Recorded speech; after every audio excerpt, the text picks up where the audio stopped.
الحمد لله الذي هدانا لهذا وما كنا لنهتدي لولا أن هدانا الله وصلى الله على ذلك العبد وسلم أرسله تاليا وشارحا وهاديا مهديا واجب الاتباع وعلى آله وأصحابه الذين بلغوا عنه ما رأوا وعلموا ما بدلوا تبديلا. أما بعد فأعوذ بالله من الشيطان الرجيم. بسم الله الرحمن الرحيم.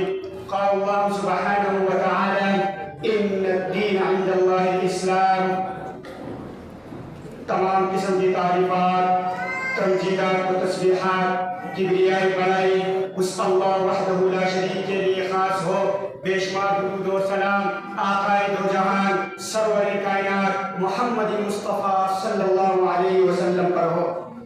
سامعین ذی وقار اور ہم سفر ساتھیوں اور اسٹیج پر جلو پرور اساتذہ کرام، آج مجھے جس موضوع پر لب گشائی کی سعادت حاصل ہو رہی ہے وہ ہے رد فتنہ انکار حدیث. سامعین محترم، جیسے کہ میرے نبی صلی اللہ علیہ وسلم نے فرمایا تھا کہ قرب قیامت فتنوں کی شدت اس قدر ہوگی جیسے بارش کے قطرے ہوتے ہیں. اس لیے بار بار میرے نبی یہ دعا مانگا کرتے تھے: اللہم انی اعوذ بک من الفتن ما ظہر منہا وما بطن. رواہ مسلم. سامعین محترم، قرآن اور حدیث کا انحصار یہ وحی الہی پر ہے. یہ دونوں منزل من اللہ ہے. جیسے کہ رب کائنات نے قرآن مجید سورہ بقرہ میں فرمایا ہے: وَأَنزَلَ اللَّهُ عَلَيْكَ الْكِتَابَ وَالْحِكْمَةَ.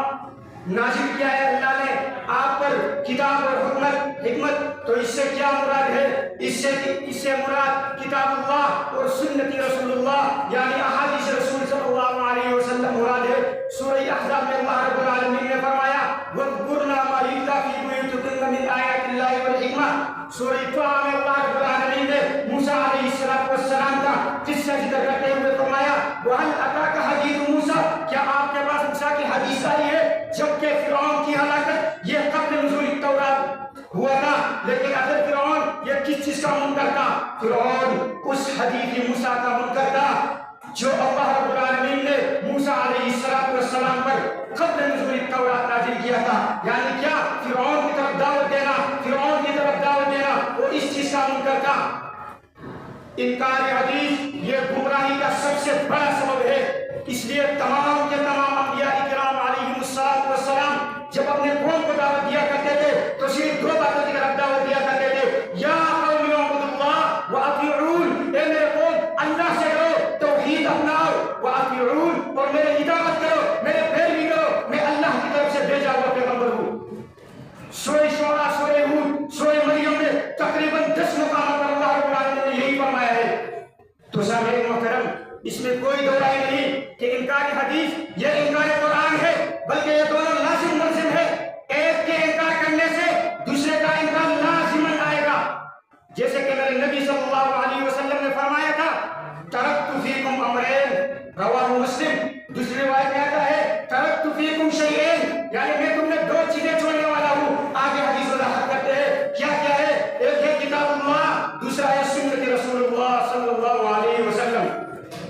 چند مثالیں اللہ رب العالمین نے قرآن مجید میں فرمایا ہے. اللہ رب العالمین فرماتے ہیں: وَأَقِیمُوا الصَّلَاةَ. نماز قائم کرو. لیکن نماز کا طریقہ تو قرآن میں ہے ہی نہیں، تو کیا حدیث رسول سے انکار؟ نہیں.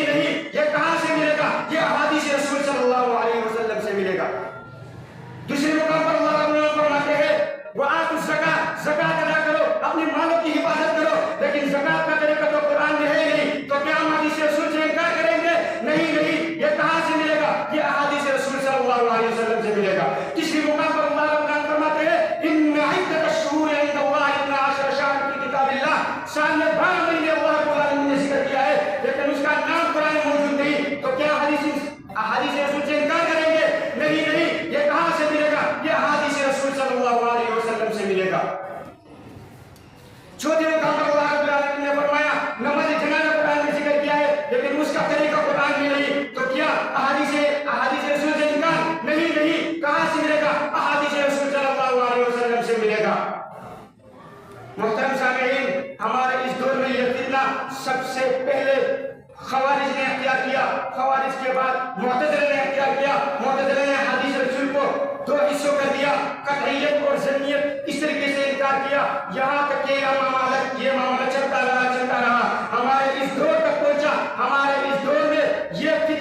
سب سے بڑے سرمایہ دار اور علم سے جاہل لوگوں میں پھیل رہا ہے۔ بڑی صدیق پاک کریم میں اس فتنے کی عروج کو لے جانے والے سب سے پہلے سر سید احمد خان، دوسرے نمبر پر پرویز غلام احمد قادیانی اور تیسرے نمبر پر عبداللہ چکلالوی، جنہوں نے مختلف طریقوں کے ساتھ احادیث رسول سے انکار ذکر کرتے ہوئے ہی اس کی نشر و اشاعت میں کام کیا ہے۔ آخر میں شاعر کہتا ہے منصور کھینچ وہ نقشے جس میں یہ سفاری ہو، منصور کھینچ وہ نقشے جس میں یہ سفاری ہو، جہاں